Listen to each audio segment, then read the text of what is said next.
मिर्जा इकबाल से बेग साहब जो है वो किसी तारीफ के मोहताज नहीं है, माशाल्लाह क्रिकेट कमेंटेटर भी हैं, क्रिकेट एनालिस्ट भी हैं। इस वक्त एक पाकिस्तान में चैनल में एक शो भी कर रहे हैं और इनका एक जो शो था वो बहुत मशहूर है, बोले क्या बात है। तो आज हम ये नहीं बोलेंगे, हम इनसे पूछेंगे कि बोले क्या बात है। तो मिर्जा इकबाल बेग भाई, मैं आपका जो है वो देख रहा था पूरा एक प्रोफाइल, और माशाल्लाह से आप, इसलिए कि मेरा ताल्लुक भी कराची से है और मैंने सर सैयद यूनिवर्सिटी से 1999 में जो है वो कंप्यूटर साइंस की डिग्री ली थी, और आपने भी माशाल्लाह एमएस जो है वो किया, मास्टर डिग्री की हुई है इकोनॉमिक्स में, और फिजिक्स और मैथ्स के टीचर भी रह चुके हैं। तो ये इस तरफ कहाँ पे आ गया और कमेंट्री कैसे शुरू कर दी? देखिए अब्दुल सलाम साहब, when there is a will there is a way. Passion होता है तो आदमी कामयाबी उसके कदम चूमती है। मेरा तो ईमान है कि अगर आप मेहनत से, ईमानदारी से, दयानतदारी के साथ और जोश, जज्बे और लगन के साथ कोई भी काम करें तो अल्लाह ताला जरूर आपके कदम चूमेगा।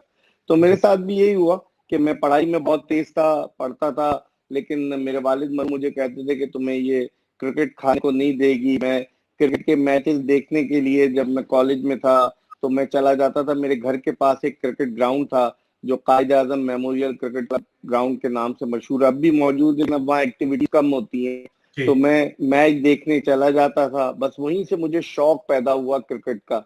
उस वक्त मैं कॉलेज में पढ़ता था तो मैं पढ़ाई में बहुत तेज था, लेकिन मैं वहां जाता था मैच देखने तो मेरे वालिद मुझे मना करते थे। तो मेरी उस वक्त, क्योंकि हम एक छोटे से क्वार्टर में रहते थे, and I am proud of it कि अल्लाह ताला ने मुझे वहां से उठा के कहाँ पहुंचाया, और जितना भी शुक्र अदा करूं कम है।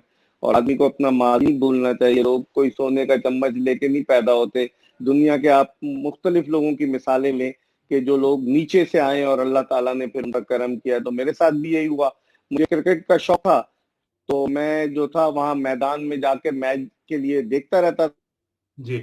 था।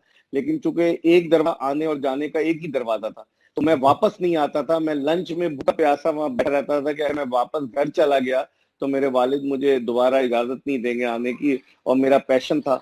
तो मैं वहां इंतजार करता रहता था, बैठा रहता था। और जब मैच खत्म होता था तो शाम को 5 बजे के करीब मैं सुबह का गया गया भूखा प्यासा घर आता था, और मेरी वालदा जो थी मरहुमा, वो मुझे साथ देती थी। मुझे पता था कि इतने बजे आएगा, वो चुपके से दरवाजा खोल देती थी और मैं जाके किचन में घुस जाता था कि मेरे वालिद को पता न चले।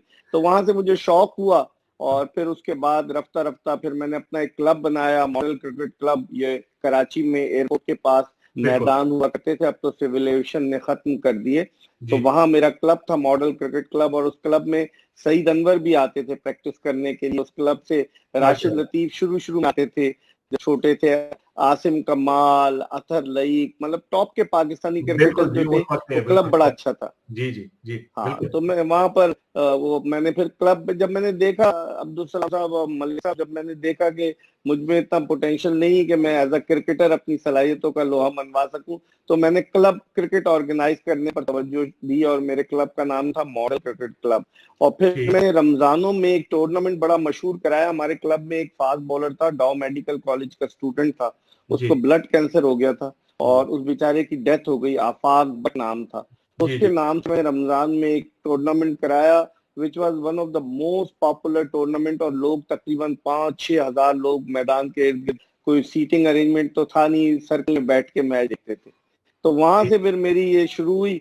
फिर मैंने कमेंट्री करना शुरू की लाउड स्पीकर पे। 14 अगस्त, 6 सितंबर को यौम दिफाए पाकिस्तान, और फिर वो पाकिस्तान डे होता था उस दिन, यौम दिफा और वो यौम फिजाइया, उसमें जो मैचेस होते थे उसमें मैं कमेंट्री करता था। फिर उसके बाद वहां पर लोगों ने मुझे कहा कि यार तुम तो इतनी अच्छी कमेंट्री करते हो तो तुम रेडियो पाकिस्तान पे क्यों नहीं करते। उस वक्त रेडियो पाकिस्तान का बूम था, मुनीर हुसैन मरहूम, फिर उसके अलावा चिश्ती मुजाहिद, इफ्तिखार अहमद, फिर उसके अलावा एक और थे हमारे साथी हसन जलील साहब होते थे। हसन जलील से मैं बड़ा इंस्पायर था क्योंकि उनका स्टाइल बड़ा जबरदस्त था। उर्दू में माशाल्लाह जो कमेंट्री करते थे बहुत जबरदस्त थे। तो फिर मैंने कॉमेडी शुरू की, तो अब मेरी सिफारिश थी नहीं जी, जो कि एक तो अल्हम्दुलिल्लाह सब, अब तो मैं डायरेक्ट रेडियो पाकिस्तान की, हाँ, अब तो मैं डायरेक्टर जनरल को फोन कर लेता हूँ रेडियो पाकिस्तान। तो उस वक्त तो कोई था।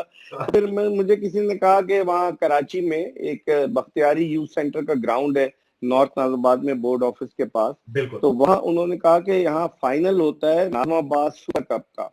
अच्छा। और उस फाइनल को देखने के लिए कोई 10-15 हजार लोग आते हैं और वहाँ लाउड स्पीकर पे कमेंट्री होती, तो तुम वहाँ चले जाओ और तुम वहाँ कमेंट्री करोगे तो लोगों की नजरों में आओगे। हाँ। मैं अब्दुल सलाम साहब 4 बसें बदल कर और वहां पहुंचा और मैं जहाँ कमेंट्री हो रही थी वहां खड़ा हो गया जाकर। तो उस वक्त तो कोई नहीं जानता था।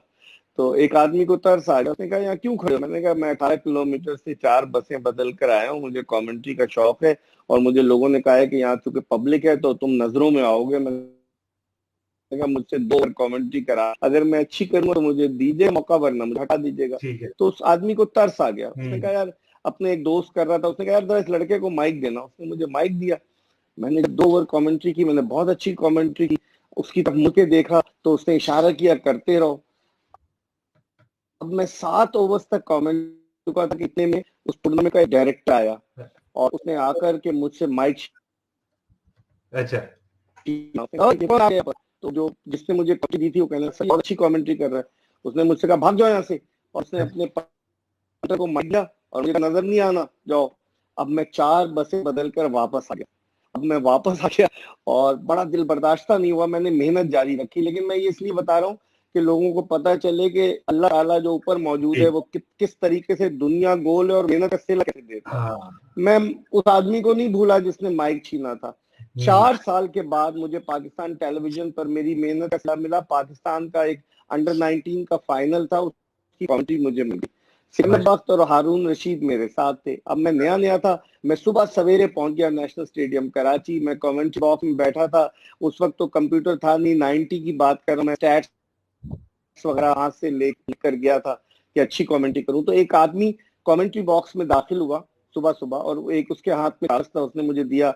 उसने कहा यार इकबाल साहब, आपका भाई अंपायरिंग कर रहा है, अच्छे अल्फाज में आप ये पढ़ लीजिए और जरा हाइप बनाइएगा, आपका भाई बहुत क्रिकेट खेला हुआ है। मैंने उस आदमी की तरफ देखा तो बस आप देखें दुनिया गोल है, वो वही आदमी जिसने माइक छीन के मुझे बैठा, मुझे भूल गया था।